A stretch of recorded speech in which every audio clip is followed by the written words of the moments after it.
Hello, everybody.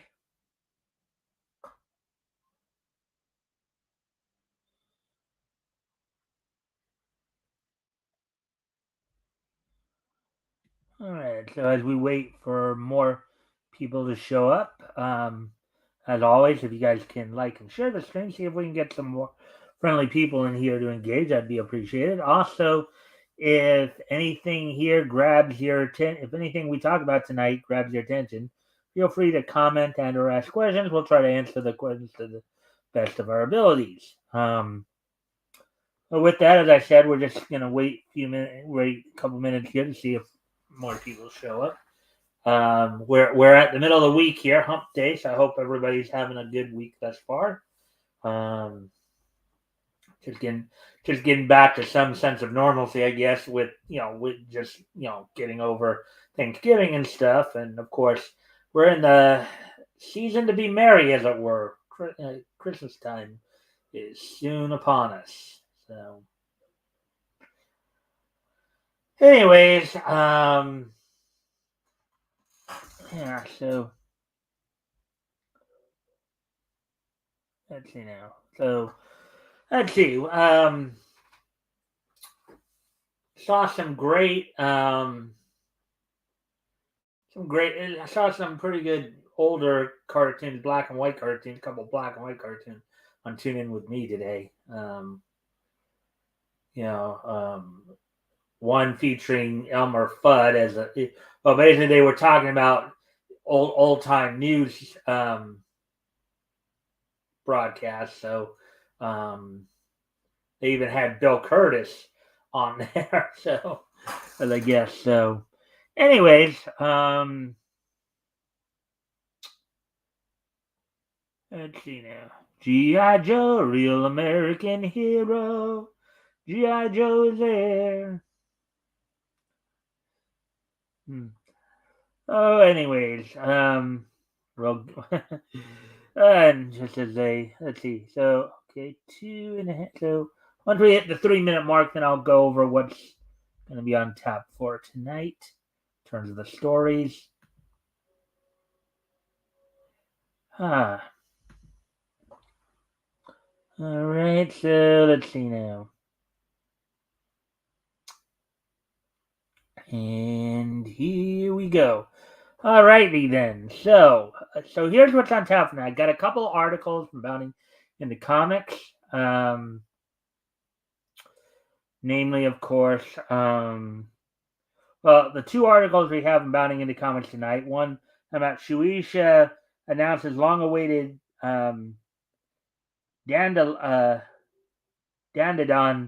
anime adaptation. So we're gonna see what's all going on there. Also, actor and comedian Rob Schneider, in a follow up to a story we did last night, of course. Rob Schneider's got some interesting commentary in regards to the whole thing revolving around the Walt Disney Company and some of its recent troubles. Also, of course, we'll have the wrestling wrap up a little later with, of course, news coming from WWE, AEW. As you all know, AEW's got Dynamite tonight. We'll talk about what's going on tonight with the Continental Classic, matches announced, and also some news came out of the NWA recently as well. So, with all that being said, why don't we go ahead and get started then? So let me just.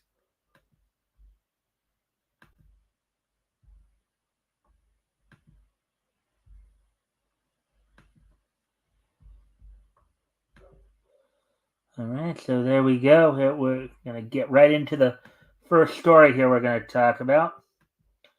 It's an anime related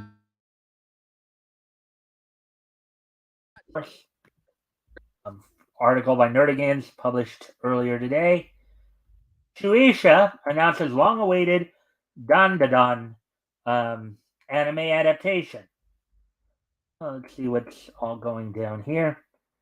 There's Momo Ayase takes a fall on Yukinobu Tatsu's color spread in Dandadan Chapter 3, quote, it's a granny versus granny clash.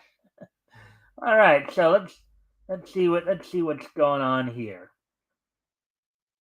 Ahead of next month's annual Jump Fest, I think that's one of the biggest anime manga conventions in Japan, or it's one of the biggest ones because it's the one that's specifically run, of course, by Shonen Jump. Um, Shueisha has officially announced that Yukinobu Tatsu's sci-fi romantic comedy manga Dandadan will finally be receiving an anime adaptation. Sci-fi romantic comedy; those are always fun.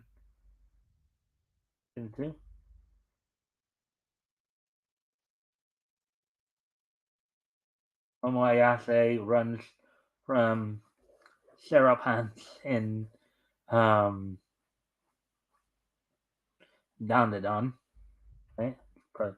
Shueisha unveiled the anime adaptation for the beloved Shonen Jump Plus manga with a key visual and teaser trailer on the Dandadan Anime's official website.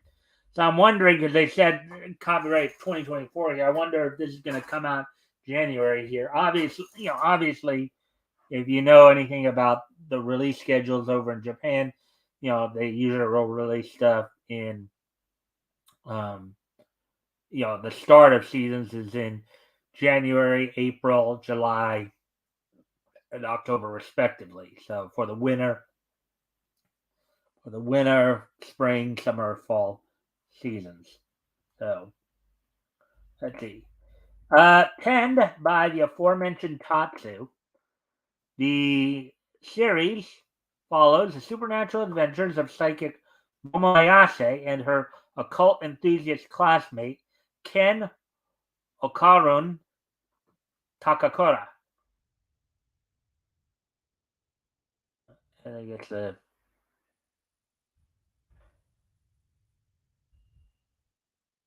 as seen in the trailer, the story begins when, after rescuing him from bullies, Momo and Okarun end up in a fierce debate over the existence of aliens and spirits. The former enthusiastically believing they do, and the latter disregarding the entire possibility. So Momo is the one who obviously believes in the supernatural. Okarun does not. All right.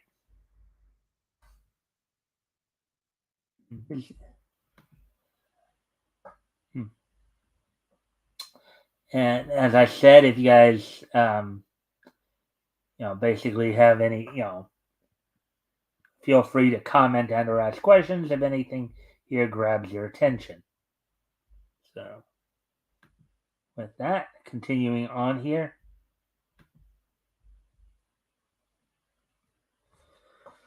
With neither backing down, Momo and Okarun decide to settle their squabble with a bet with the loser agreeing to become the winner's personal servant. Oh, these are always fun little stories that happen. Always a case where somebody becomes subservient to somebody else. Uh,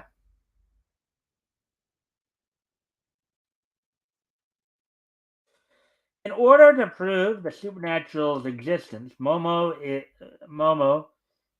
is make. Okay, this is obviously a typo there.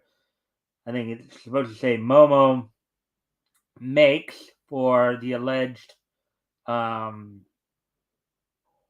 Holy Land of UFOs, quote unquote, Nagi Hospital, whereupon um, whereupon her arrival,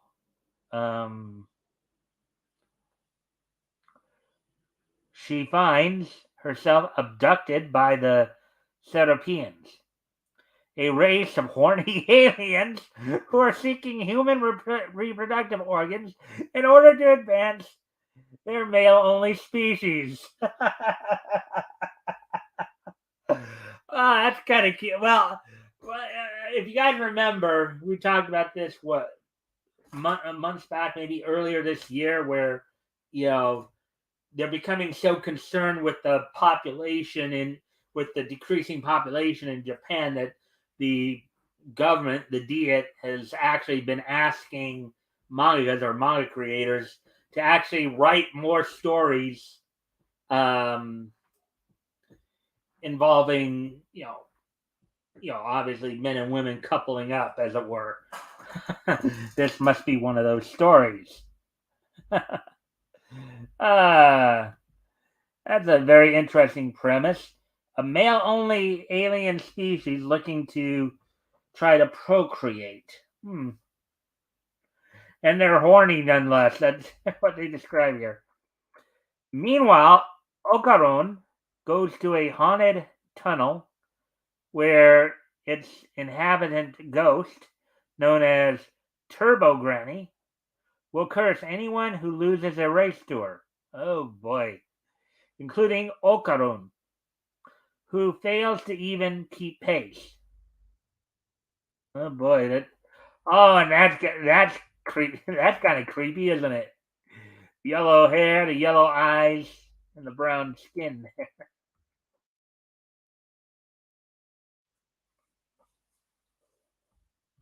Eventually, the now cursed Ocaron manages to teleport into the Serapian ship, which results in the aliens being overstimulated and their latent energies awakening Momo's own dormant psychokinetic powers.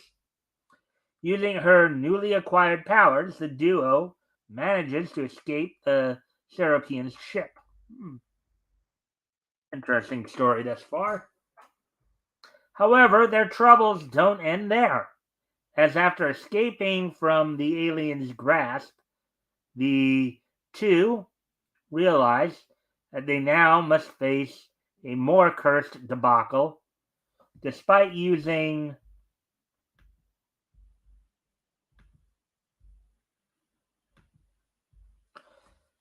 this. Let's see. Despite using her newly awakened powers to remove Turbo Granny from Ocaron, her curse remains, and the spirit has taken Ocaron's family jewels. Oh God. Okay, yeah, that's probably a nightmarish situation with an old spirit granny taking a guy's family jewels, as it were. Oh boy.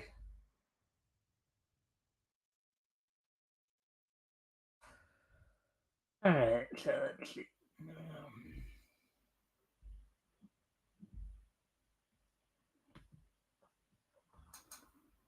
Hmm. And as always, if you guys haven't already, if you guys can like and share the stream, see if we can get some more friendly people in here to engage. Also, if anything here grabs your attention, feel free to comment and or ask questions. I'll try to answer the question to the best of my ability. So with that, continuing on with the article here. Produced by Science Saru and helmed by rookie director Fuga Yamashiro, the anime script will be penned by Hiroshi Seko, who, of course, I guess did some script work for Attack on Titan, the final season, Jujutsu Kaisen, and Vinland Saga, and features the character designs of Naoyuki Onda of Gantz and Psychopath fame, and the alien and spirit designs of Yoshimichi Kameda, Full Metal Alchemist Brotherhood, and Mob Psycho 100.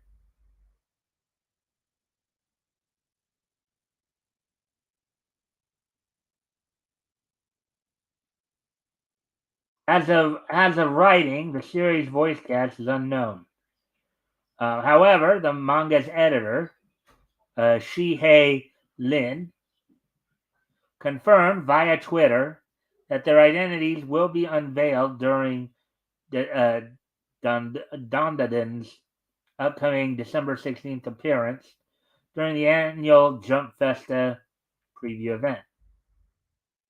Further, Don anime is scheduled to premiere in 2024.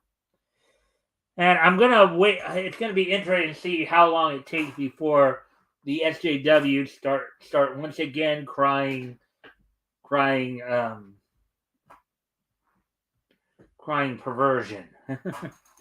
uh,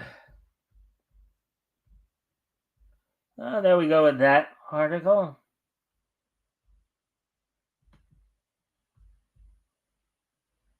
And we'll get ready to do the next article, as it were.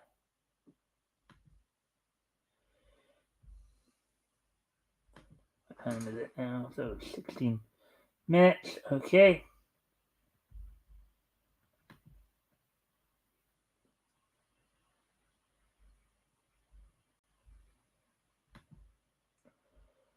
Alrighty then. So, moving on to get ready to talk about the next thing.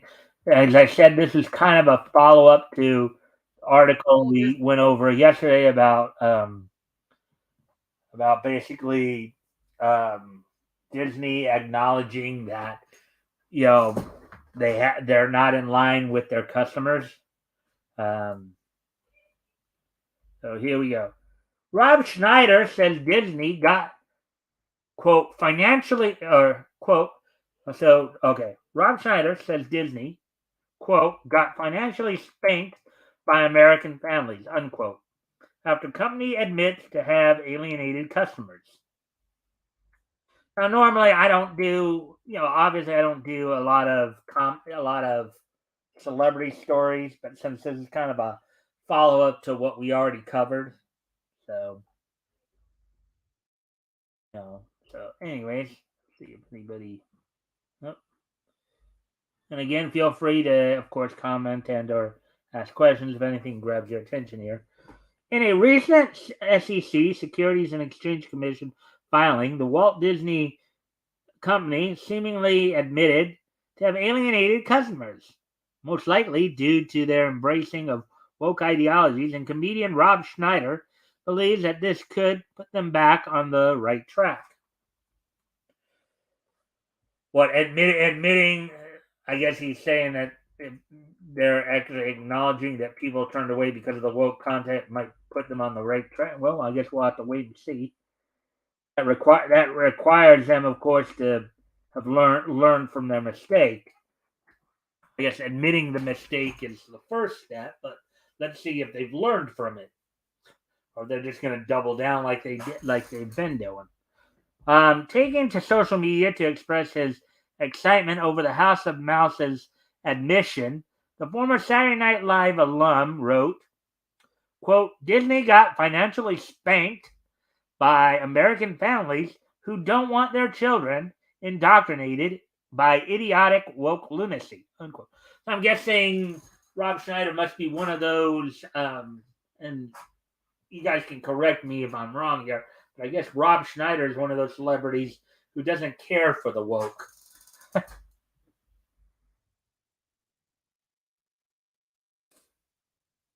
An optimistic Schneider then concluded, quote, now they will return once again to being the great entertainment company for all Americans. Thank you, America. Well, again, we'll have to wait and see.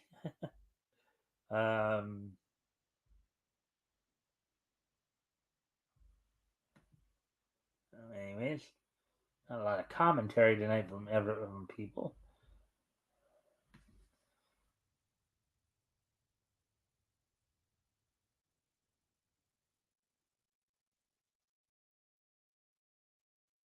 Per the SEC filings, Disney admitted, quote, we face risks relating to misalignment with public and consumer taste and preferences for entertainment, travel, and consumer products, which impact demand for our entertainment offerings and products and the profitability of any of our businesses. So, translating into layman terms, basically, they came to the realization that flyover country is not buying what they're selling. uh, According to George Washington University law professor Jonathan Turley, who analyzed the SEC filing, Disney's, quote, controversial political and social agenda, unquote, is to blame for the company's disconnect with consumers. Making use of the, quote, invisible hand, unquote, metaphor introduced by Scottish economist and philosopher Adam Smith in the 1700s to illustrate the House of Mouse' current financial dilemma.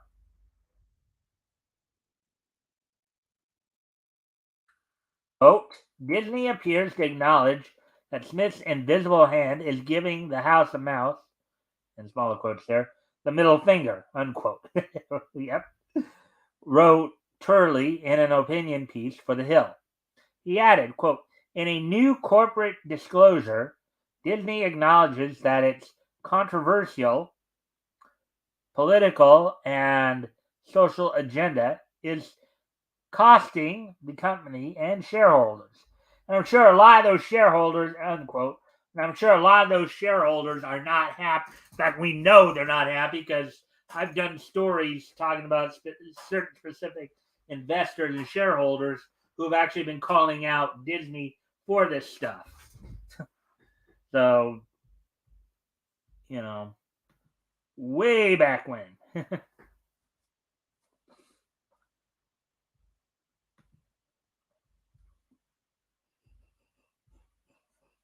Turley further asserted, quote, for shareholders, it may seem counterintuitive that corporate executives would trade off profits for political or social agendas. However, it does serve as a rationale for individual corporate executives who are professionally advanced when they champion such causes, unquote.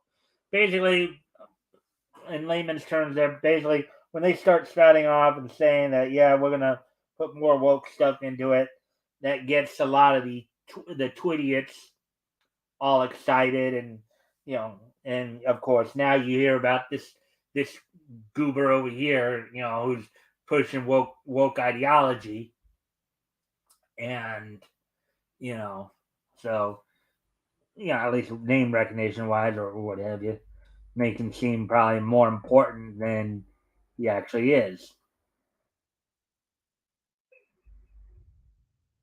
All right, so quote, in fairness to Disney, there is an expressive element to its products. Movies are artistic creations, emphasize certain motivations and values, unquote, Turley argued, pointing out, quote, at one time, those values included some that are now viewed as offensive, including racist tropes, unquote. Of course, they're talking a lot about, as with many companies, a lot of the older content, right? Out of the continent, and that was considered more appropriate back, when they started 100 years ago.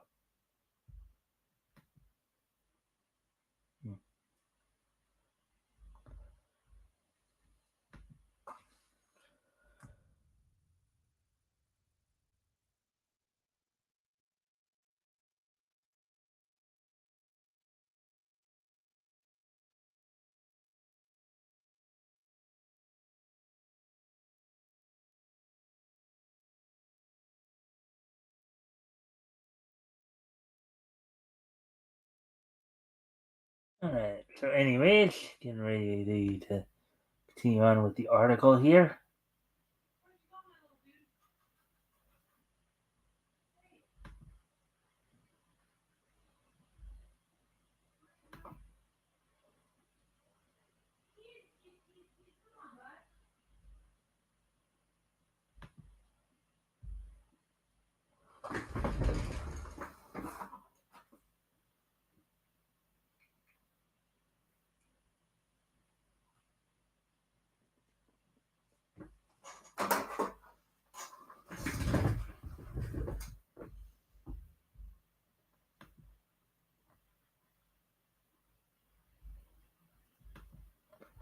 All right. So, anyways, he went on.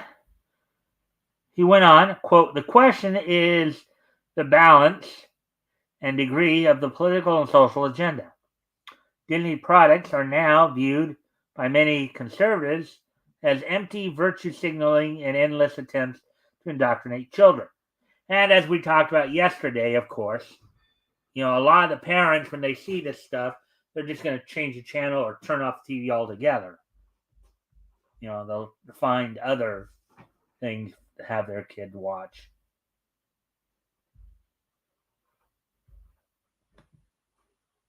Um,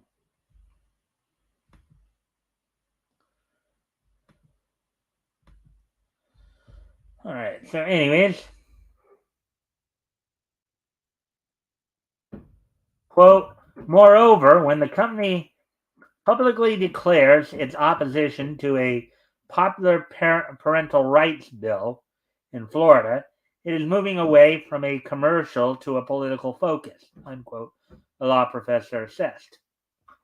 So, in layman's terms, basically means that because they decided to speak out against the parental rights bill in Florida, that turned a lot of their potential customers away from them. You know, so before reaching the conclusion of his damning analysis, um, Turley pointed out that Disney's embracing of political agendas has even managed to negatively impact some of the company's biggest, most profitable intellectual properties, declaring, quote, "You can bring movies to the public, but you cannot make them sell," unquote. Kind of a variation on a very old saying that we all hear. You can bring a horse to water, but you can't make it drink. So, but once an unsaleable and uniting brand, um, uh, once an unassailable and uniting brand, Disney brand is now natively associated with activism by a significant number of consumers, unquote. He asserted, quote, "The company is now even reporting a decline in licensing revenue from products associated with Star Wars, Frozen, Toy Story, and Mickey and Friends. Iconic and once unassailable corporate images." Mm-hmm. Yeah, switching out Mickey Mouse. So the idea of having a corporate image where you're switching out Mickey Mouse for a guy dressing in drag isn't going to appeal to the general public. It's not going to appeal to a lot of people in flyover country. Okay?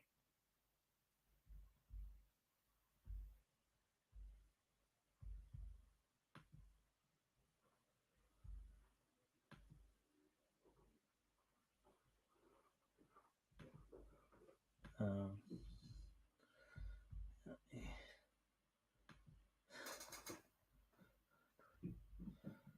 Anyways, continuing on here with the article here. Quote: "The question is how long Disney or its shareholders, in parentheses there, can tolerate failing revenues tied to its, in smaller quotes, misalignment with the public, unsmaller quote. It is a massive corporation and it can lose billions before facing any truly dire decisions." Um, Turley, Turley concluded, which is true. Basically, you if you flip the middle finger at a good chunk of your customers, they see the stuff you're putting out there. They say, "No, I don't want my kid watching this," and so they'll go somewhere else. Go somewhere where they'll they'll find something else to watch, or something. They'll find another park to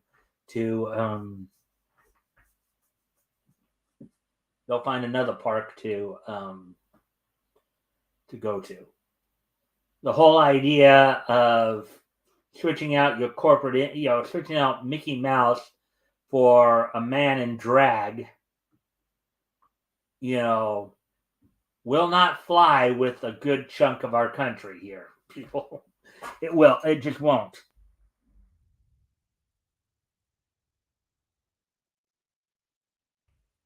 Right.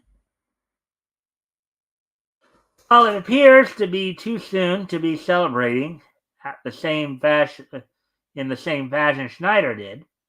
The former Saturday Night Live star is right in his assertion that American families have turned their backs to Disney and their incessant pushing of political propaganda filled content. Yep, we've been seeing that. We have been seeing it's been kind of like the song, some of you who are like maybe in your 40s and 50s probably remember Schoolhouse Rock and you remember the song Gravity, right? You keep on telling me that keep me going down.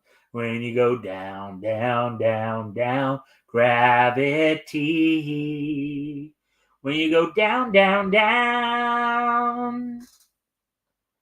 With a production budget of $200 million, Disney's latest animated endeavor, Wish, has only managed to gross a disappointing $32 million domestic and even more disappointing 17 million internationally for a worldwide box office of 49,653,154. So they were given $200 million to make this movie, and they are just they've only made back a quarter of that.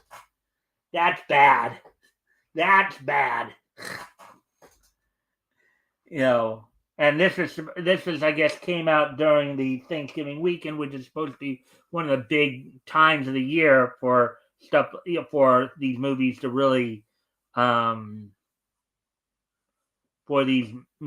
really be successful.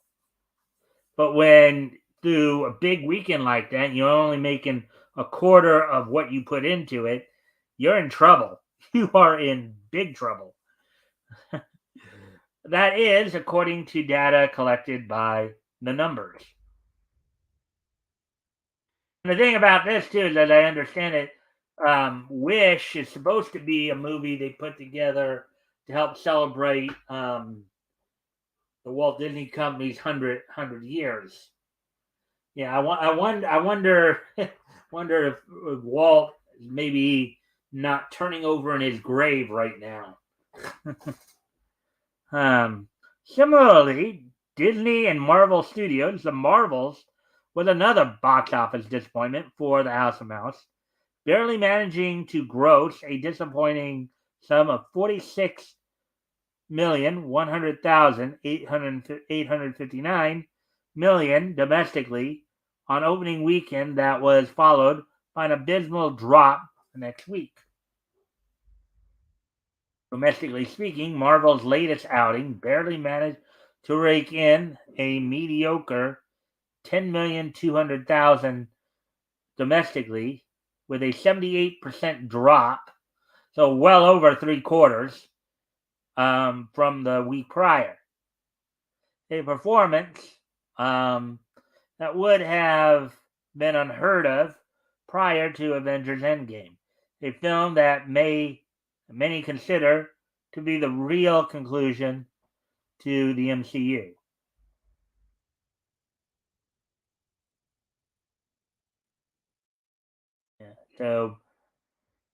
Yeah, so that's it with that story then. So yeah, I mean, as I said, this is more of a follow up to the story. You see the headline right there that we covered yesterday. So let's see, we're up to 35 minutes now. Let me see if there's anything more we can see. What more maybe? Let's see if anything added since I had made my decision this morning.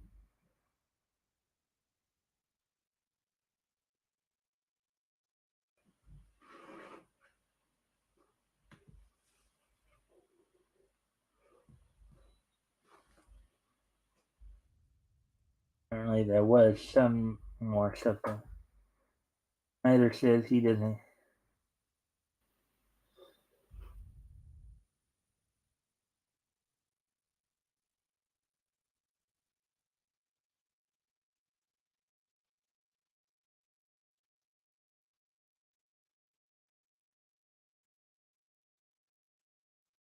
So, anyways, you know,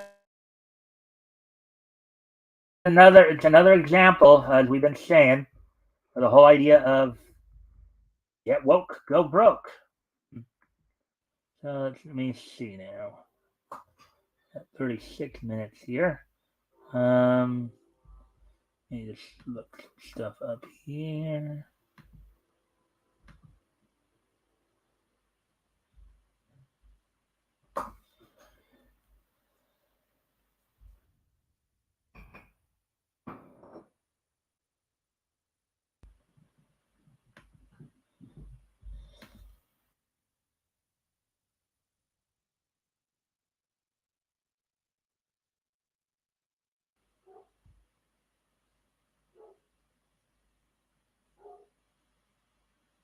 All right, just looking at.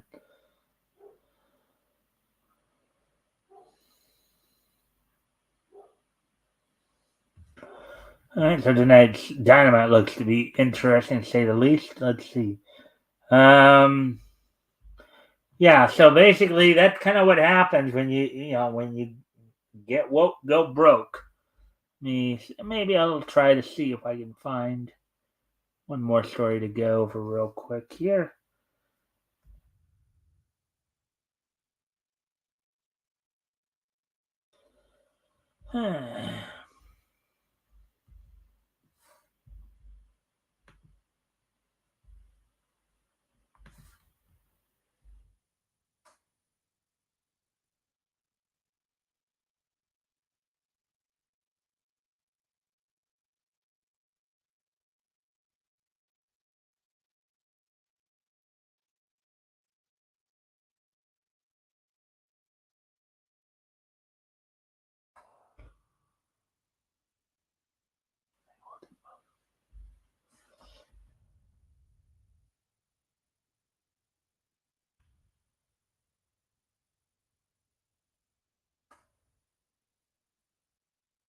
Let's try to see if there's any other stories that we can.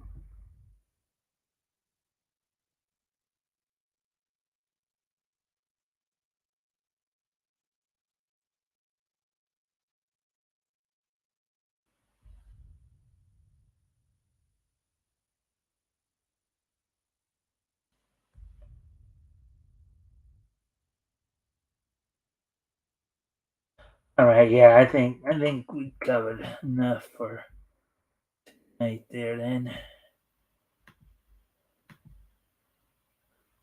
so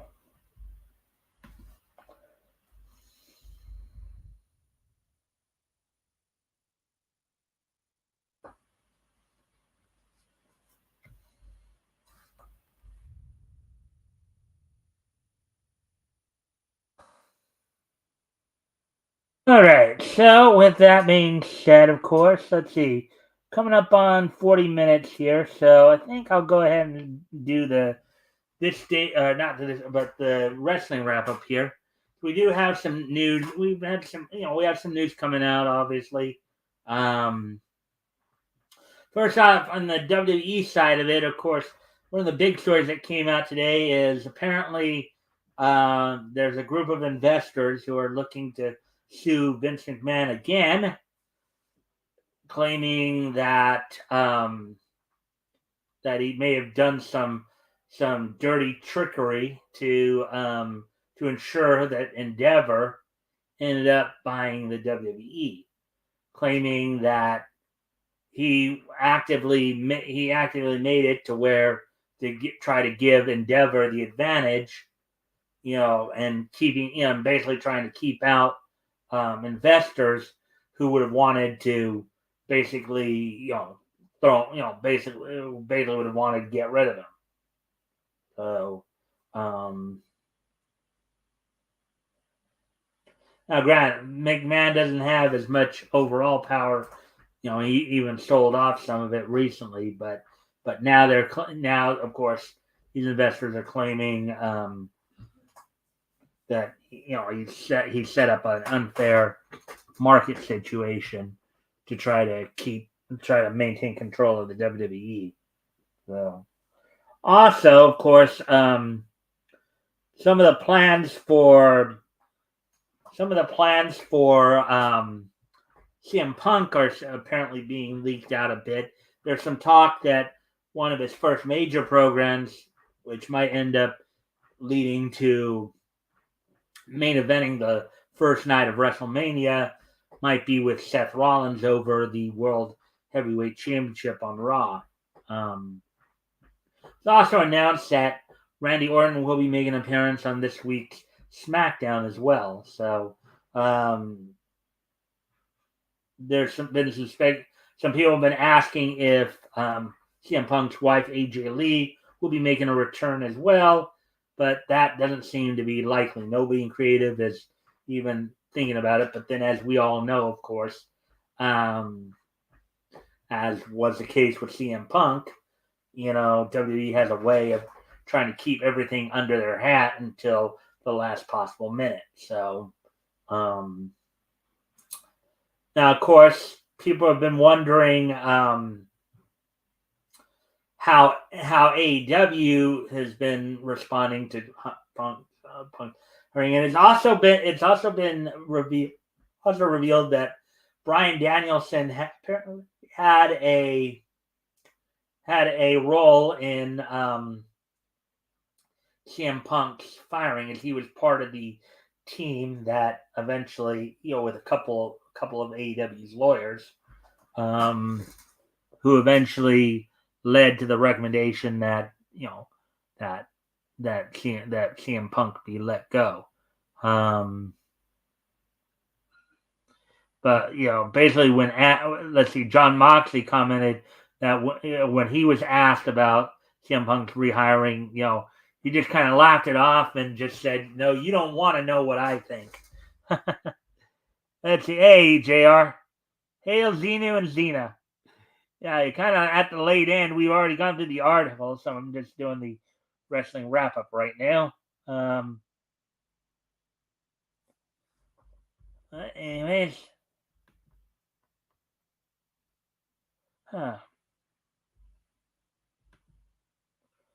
So, yeah, and of course, speaking of AEW, as I of course mentioned, tonight on tonight's Dynamite, I was having late dinner. All right. On tonight's Dynamite, as we talked about last night, of course, the continuation in their Gold League for the Continental Classic tournament, which you have Jay Lethal taking on the aforementioned John Moxley, Mark Briscoe taking on Rush, and in the main event, Swerve Strickland taking on Jay White. Among the other matches on tonight's show include AR Fox taking on Wardlow, Jeff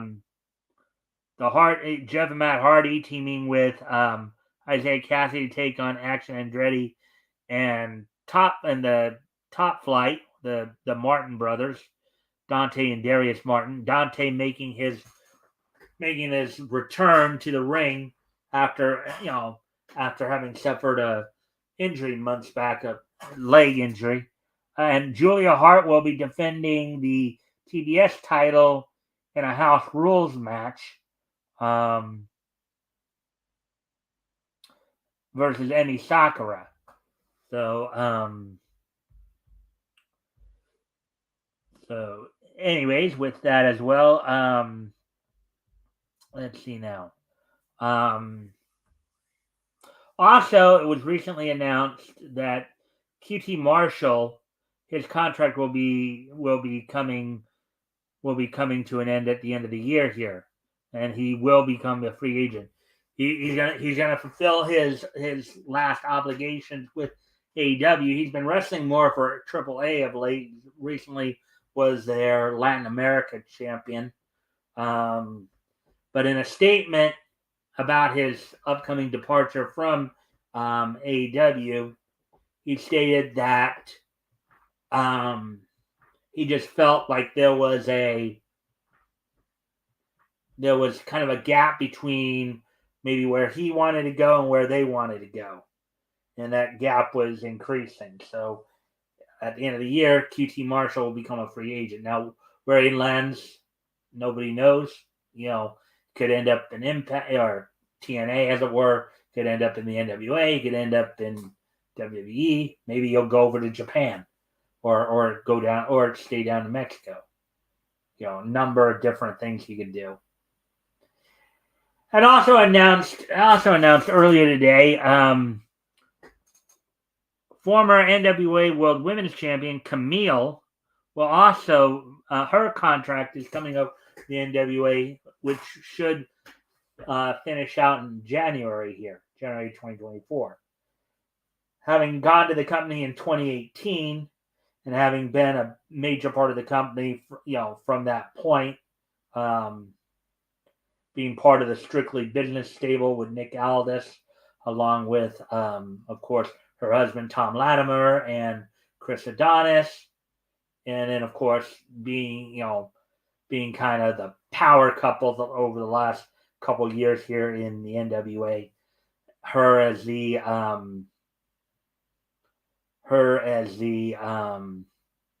women's world champion up until she lost it at this past September's 75th anniversary show to Kenzie Page, and then of course Tom Latimer. Now I don't know if that also means that Latimer's contract will be coming up and they'll both be free. I mean, it's kind of tricky when you're married to somebody, even though we've seen it, because I've seen, like, it was also announced about a month or so ago that that the Bunny, who in real life is the wife of Jesse Guillemette, better known to many fans as the Blade of the Tag Team, the Butcher and the Blade, her contract came up in AEW, and she's now as a free agent, even though her husband is still working for AEW. And we've seen other instances of that. Like Keith Lee and Mia Yim, for example, their husband and wife. Keith Lee still works for AEW. Mia Yim is currently working for the WWE.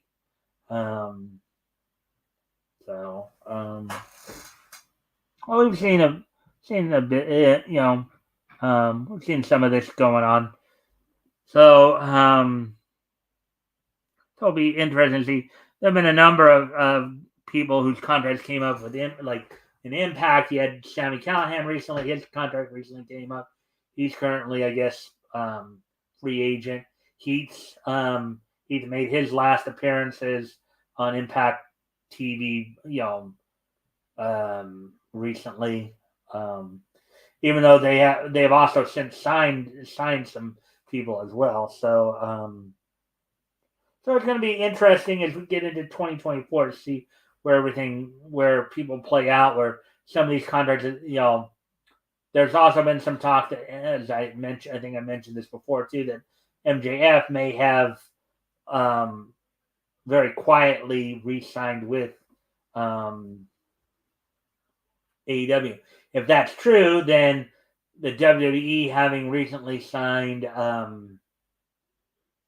guess with CM Punk signing, they hope to have that as kind of a feather in their cap, as it were, losing out to the Will Ospreay sweepstakes with him signing with AEW and possibly MJF as well. So, anyways, let's see. Of course, next month, in January, there's gonna be a number of big, actually, even before the year ends out here, AEW has its World's End event at the end of December on December 30th, in which the two matches that have been announced so far for that pay-per-view have been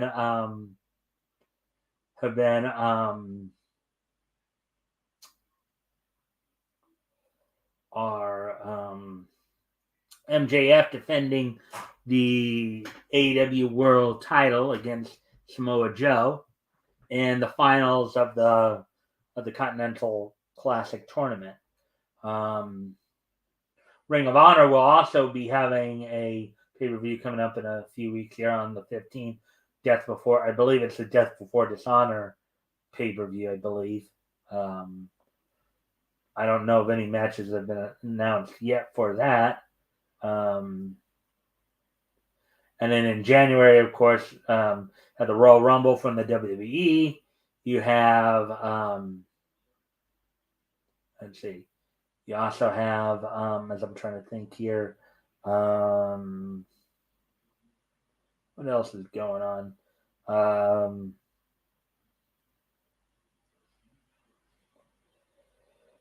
Oh yeah, TNA will be officially back, as Impact Wrestling will, with their Hard to Kill pay-per-view on January 13th, will have their Hard to Kill pay-per-view, and that would be the day that they officially rechristen themselves Total Nonstop Action, or TNA Wrestling. So, anyways, with that, why don't we go ahead and start winding down as it's, I guess it's a good time. Today being Wednesday, November 29th, 2023. Let's take a look back at this day. Niche history. History! All right, so first off, I would like to wish a happy 60th birthday to actress and voice actress Debbie Mae West. Now, most people know Debbie Mae from her work on Naruto as Lady Tsunade. She's also done a few other things. She's lent her voice to a number of other anime and animations, including Lucky, and she basically took over the role of Lucky in 101 Dalmatians, the series from Pamela Aldian. She also provided the voice of Cat Ryan and Matt Steele, Mrs. Brisby in The Secret of Nim 2, Timmy to the Rescue. So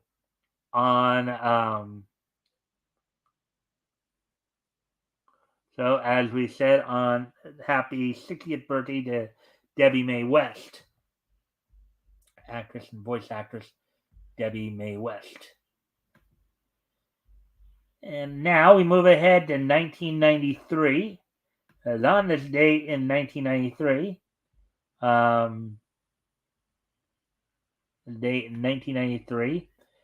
WWE held its Monday Night Raw event from the Westchester County Center in White Plains, New York. The night saw in the main event Ludwig Borga defeat Scott Taylor. This is before Scott Taylor became Scotty 2 Hotty, of course. Ludwig Borga defeated Scott Taylor.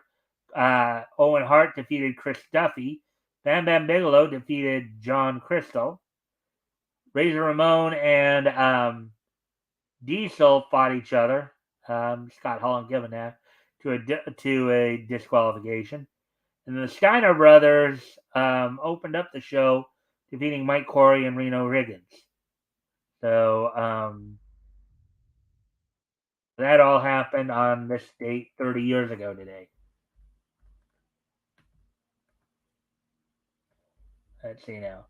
And 1993 is just so nice that we're going to hit it twice. And also on this date in 1993, the 15th issue of Protectors from Malibu Comics. Malibu Comics went on sale on this date back in 1993. Sold for $2.25 for 32 pages. Of course, these are characters. We talked about these characters in the historical comic retrospect. These are public domain characters that Malibu picked up for a while there.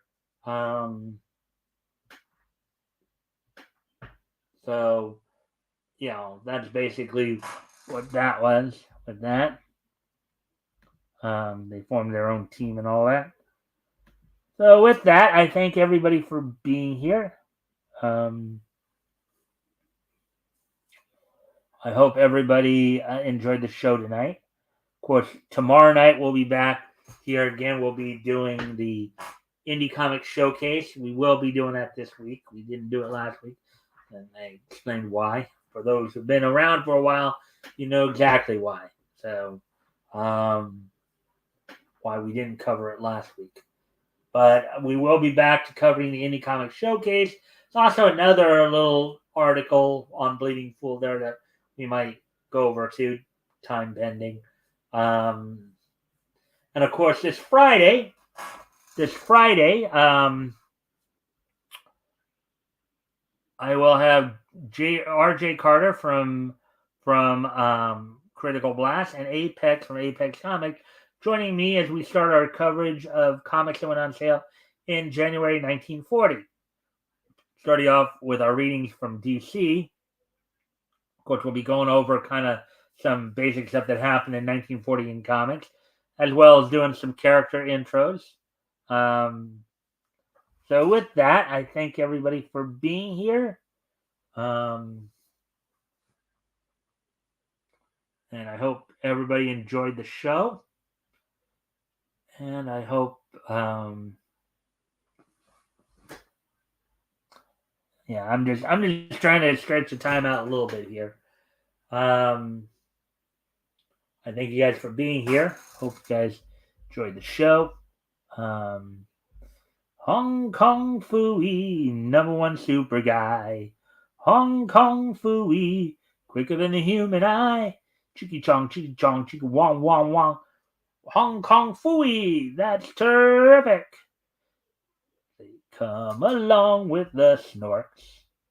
Swim along with the snorks. So much to see waiting for you and me. Have some fun with the snorks. You could breathe underwater, where would you go? Yet friends underwater, who would you know? Come along and sing along too. Yeah! Come along with the snorks. Swim along with the snorks.